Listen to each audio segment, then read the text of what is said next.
All Indiana Politics is your premier source for Indiana politics, focusing on issues that matter to you. I still want us to be the best in the Midwest. We can't afford another lockdown. Give the citizens of this country the relief they need. Education in the state of Indiana remains priority number one. In-depth, nonpartisan coverage. We don't know exactly where the economy will be in January. People are worried with good reason. Exclusive interviews with Indiana's political leaders. We have the resources here in the state of Indiana to care for those who are in need. Expert analysis on critical legislation. We need to reform those laws. This recovery is going to take some time. We've got to anticipate that there'll be a budget shortfall. From Wish TV, this is All Indiana Politics Podcast on the All Indiana Podcast Network.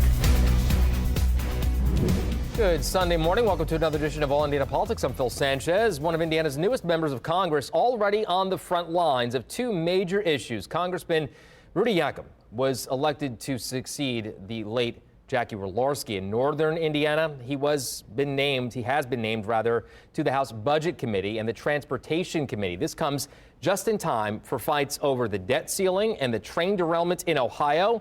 He talked to our government reporter, Garrett Berquist. Let's welcome in Congressman Rudy Yakym. Congressman, thank you for joining us today. It's great to be with you. So you had to jump into Congress right away after winning the special election to succeed the late Congresswoman Jackie Walorski. Tell me about how these first few months have gone for you. Well, thanks for mentioning Jackie. Of course, I wish the circumstances within which I took office were different. Yeah, our district misses her. She was a dear friend of mine, but we'll be honoring her legacy as I continue forward. So in terms of the first few months, I was sworn in on November 14th. That gave me a bit of a strategic advantage in terms of being able to understand what life was like in the minority for 6 weeks and what life is now like in the majority. And those two things are demonstrably different. So now you're on the House Budget Committee. Right now, what is on the table in terms of spending cuts? Republican leaders have taken both Social Security and Medicare off of the table. That's right. And what we're talking about on the House Budget Committee right now is, number one, the president should come to the table and negotiate with us in terms of the overall debt ceiling increase. Historically, when there's a debt ceiling limit that we're going to hit, which we will hit sometime over the summer, the president, the House, and the Senate come together and negotiate. And all we're looking for is some really simple things in exchange for a debt ceiling increase. It's things like in our budget chair, Jody Arrington, who I've been talking with extensively about this, has been very clear about some very simple things like going forward and freezing discretionary spending, rewinding the tape maybe a year or two, and going back to 2022 levels of discretionary spending. We're looking for some pretty simple things that ought to be able to help us close the gap on our overall budget deficit, which, as we all know, is unsustainable. What are some things that you personally would like to see? Any specific programs that you think need to be dialed back? Well, as opposed to specific programs, what I'd like to see is very simply across the board, we go forward in the 2024 fiscal year at 2022 spending levels. To me, that makes the most sense. It's a really simple way of doing it. It would help us close the budget gap of what is projected to be a $1.4 trillion deficit going into next year. I'm hearing loud and clear from constituents up here in the 2nd District about the issue of inflation. That affects everyone from senior citizens whose costs are going up faster than their incomes. It's affecting small businesses and their ability to hire. It's affecting rail, transportation, energy prices, and it's all caused by the level of imbalance that we're experiencing in our federal budget. And so we need to start to bring that into balance without doing damage to anyone that is a recipient of federal funds.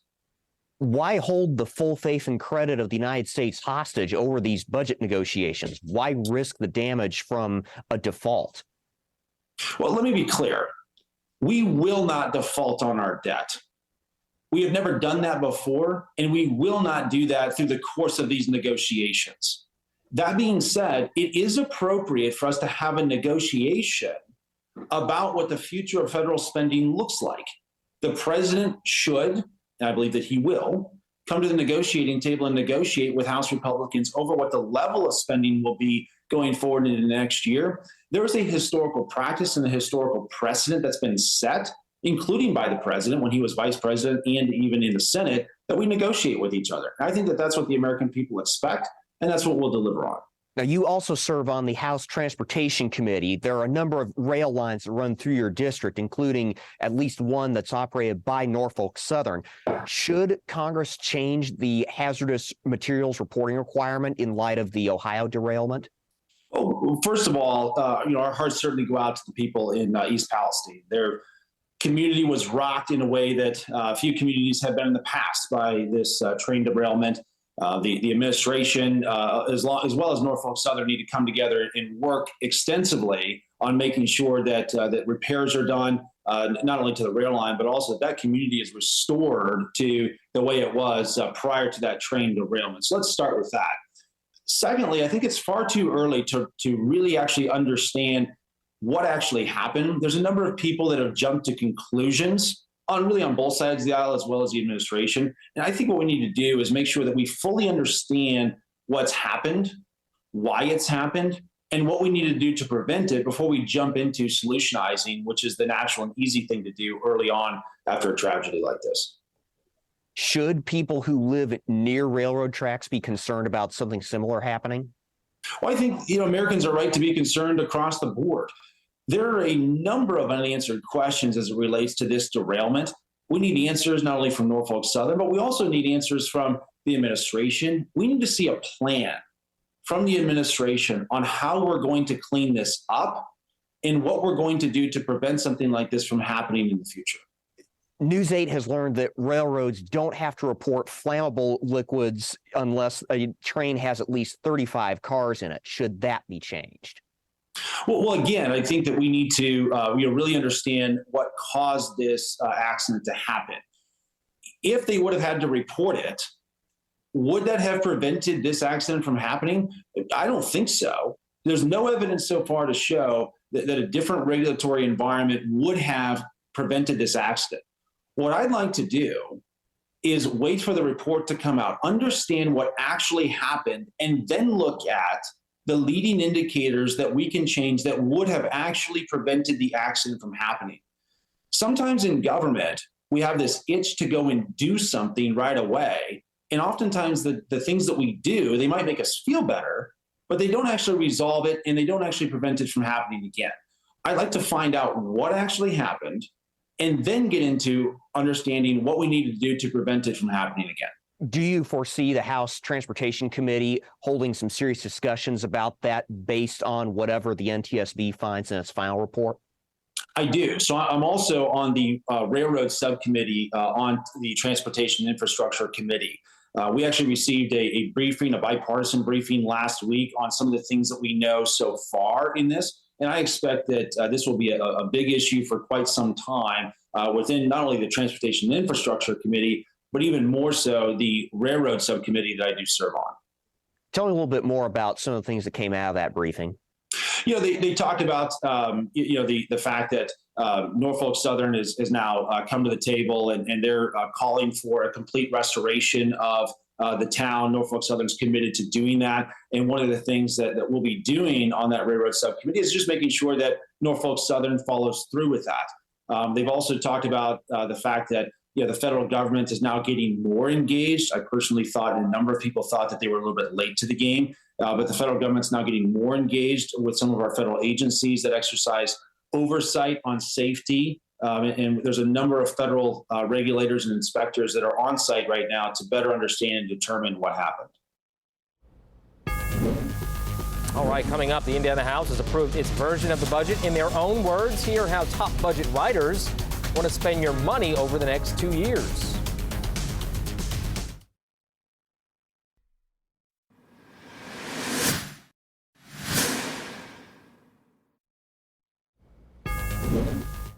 Welcome back. Well, it's now up to the state Senate how to spend your tax dollars. The House has passed its version of the budget for the next 2 years. The chair and the top-ranking Democrat from the House Ways and Means Committee outlined some of the highlights and what got left out. If I had to describe House Bill 1001 in a single word, just one only, I'd have to use the word opportunity.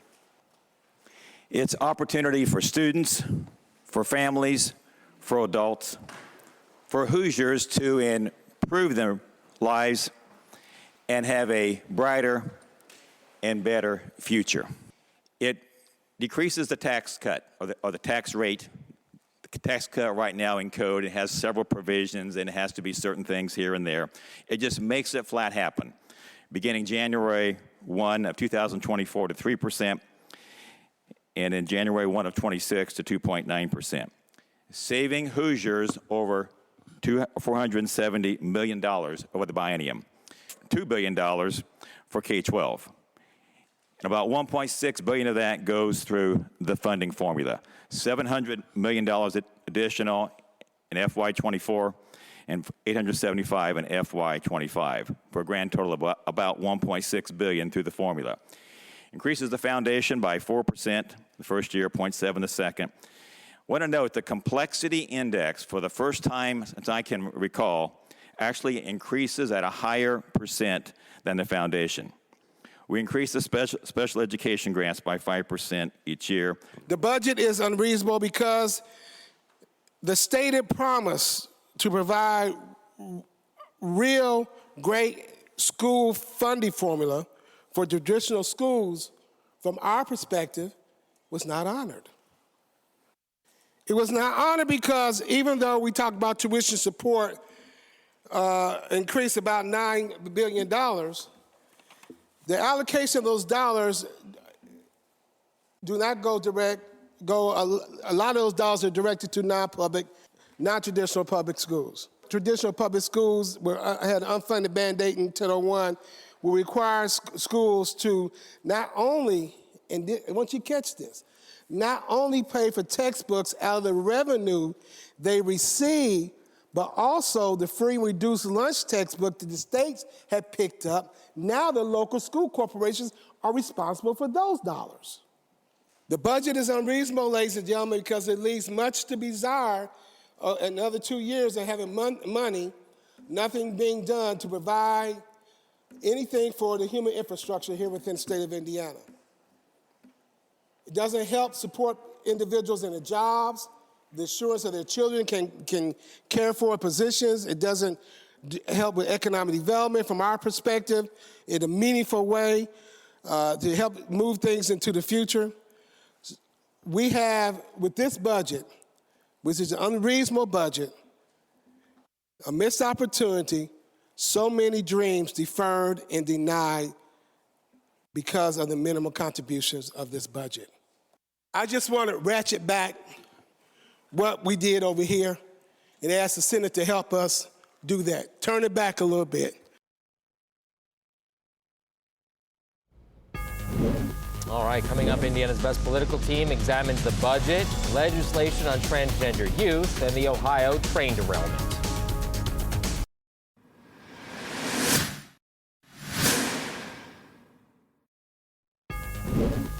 And welcome back to All Indiana Politics on this Sunday as we welcome in two members of Indiana's best political team, Democrat Kip Tu and Republican Tom John. Gentlemen, good to see you. Lots to get to today. Let's begin with the big development in the 2024 election. Attorney General Todd Rokita says he will run for another term in office. He will not run for governor or Senate, as some have speculated. Tom, this is the third major candidate to skip out on that Senate race. Does this effectively hand the Senate primary, in your opinion, to Congressman Jim Banks? Certainly, it appears right now that Congressman Banks is definitely in the driver's seat in this race. Obviously, AG Rokita would have been a strong candidate and has had a statewide profile for a lot of time, done a lot of work in the Attorney General's office. You've seen other people move, and a lot of people, frankly, coalescing around Jim that are the political people who oftentimes are the early selectors and the earlier people to get on campaigns. So I think it's a strong indication for his race. Kip, we now have Republicans announcing in two of next year's three biggest elections, rather, I should say. We still haven't heard, though, anything from Democrats.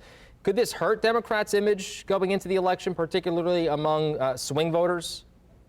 Well, I don't think swing voters are paying attention to who's running for election a year and a half out or 2 years out. So I don't think it has any effect. Just a word on Rokita. I think he made the correct decision because running for governor, being governor, you actually have to be competent and be able to make the trains run on time. And he's nothing more than a performative politician. So it's probably right that he sits in the AG's office and continues to play performance politics.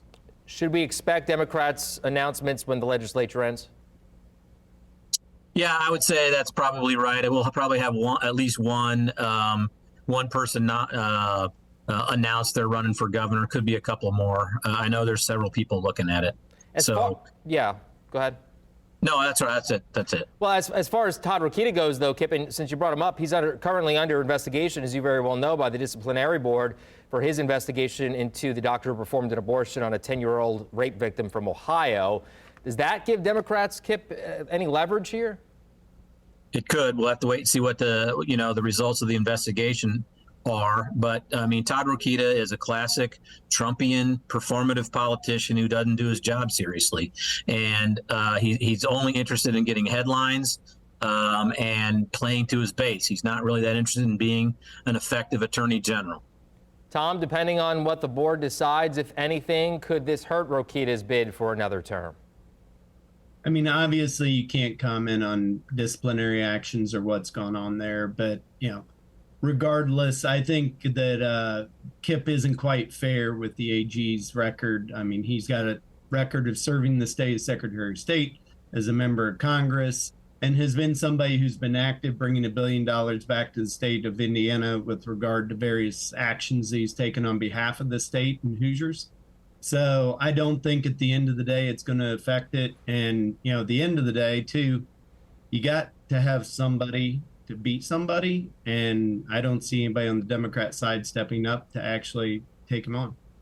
Well, we'll see what happens there. Let's move to the General Assembly, if you don't mind. In two bills, some say are targeting transgender people. The House passed a bill to require teachers to notify parents if a student wants to change their pronouns. A Senate committee approved the bill to prohibit any form of medical gender transition care for minors. Tom, we've got one bill pitched as a parental rights bill. The other takes away a parent's right to decide on medical care. How do you square those two?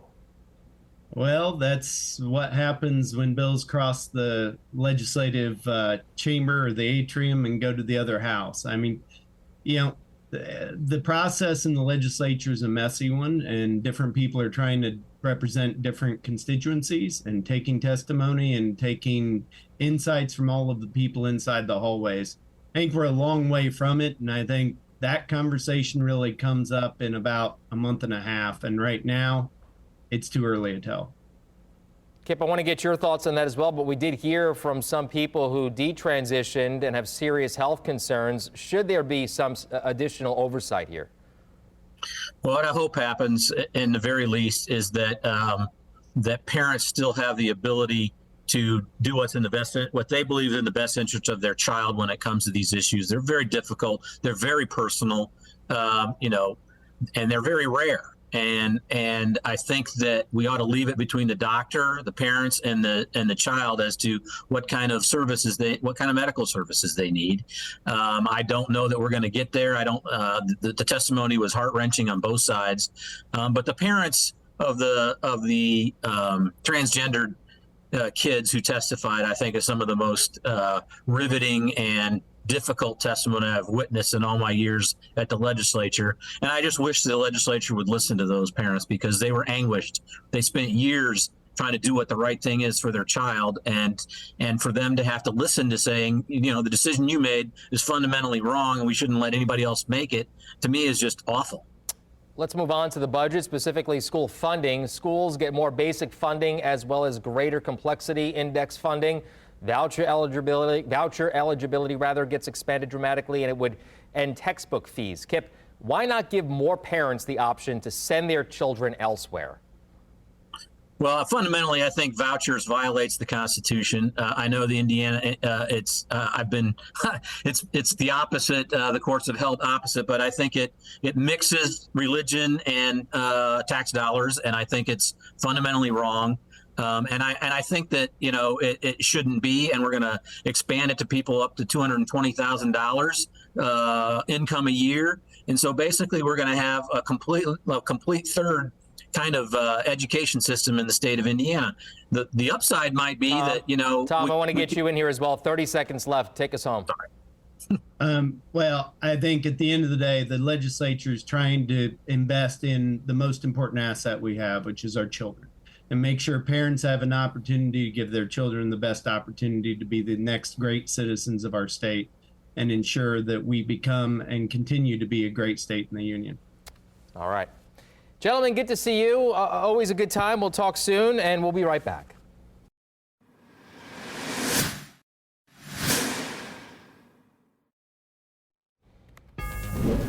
All right, thank you for joining us for All Indiana Politics this week. We'll be back here next Sunday morning at 9:30, as always, and you can also find our brand new All Indiana Politics podcast. It's part of the All Indiana Podcast Network at wishtv.com. Have a great rest of your weekend. From Wish TV, this is All Indiana Politics Podcast on the All Indiana Podcast Network. Watch All Indiana Politics live Sunday mornings at 9:30 on Wish TV and at wishtv.com. Subscribe to this podcast and listen weekly here on the All Indiana Podcast Network. And be sure to discover even more great podcasts at allindianapodcastnetwork.com.